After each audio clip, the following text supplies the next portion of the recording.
what are the 7 most common food intolerances? Okay, so there were 6 that showed up on the food sensitivity test. One doesn't because it's tested a different. Actually, there were 5 that, and one doesn't show up because it's a different type of test, and that's gluten. But gluten, when you really look at it, gluten's at the top of the problems. And yes, there's also the element of glyphosate. Thank you, Monsanto, and what's that's doing. But gluten itself can trigger the release of a protein called zonulin in the gut that makes your gut more permeable. So you have an issue right there. The next ones, eggs and dairy were the top 2. And then below that were corn, soy, and peanuts. And then below that, and it's not something you would see as an IgG, but as sugar, because sugar is going to change the whole gut microbiome. Fructose makes the gut leakier. Sugar can feed all of the bad bacteria in the gut, can trigger candida, all sorts of problems. So sugar obviously has to be in there. And I'll tell you a funny story, Sarah. When I first was doing this program online, before it became the Virgin Diet, I didn't have sugar in there. So I'd have people pull out gluten, dairy, eggs, corn, soy, peanuts, and swap them for healthier options, which are so much easier today than it was 10 to 20 years ago when you'd send someone to go get something gluten-free, which, by the way, the best gluten-free foods are ones that don't have to say gluten-free. Do not go buy. Like, I would send a client out to go get gluten-free, and she'd come back with cupcakes. I go, you weren't eating cupcakes before.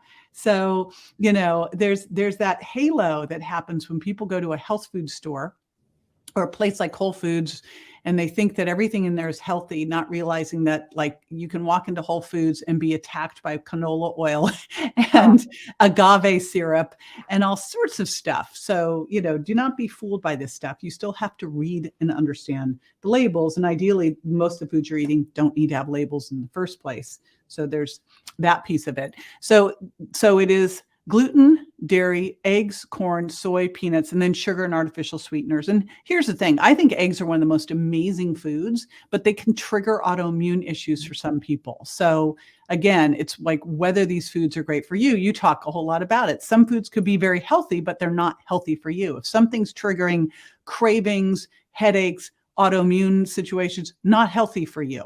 And using the scale, like if you see the scale go up 3 pounds overnight, you did not sit down and eat 3 pounds worth of food. You don't have 3 pounds worth of extra feces in you. Something bad happened. Right. And that's the extracellular water. We were talking about the in-body, and I don't know if the DEXA does this as well, but it measures the intracellular versus the extracellular water. Intracellular is the hydration in your cells. That's the good number, right? But that extracellular water is the inflammation, the puffiness, the all that extra. Your body's saying, something didn't work right with my body. And yeah, that when that scale goes up just a couple pounds overnight, it's telling you something you ate. And it's unfortunate nowadays. I go to my favorite restaurant.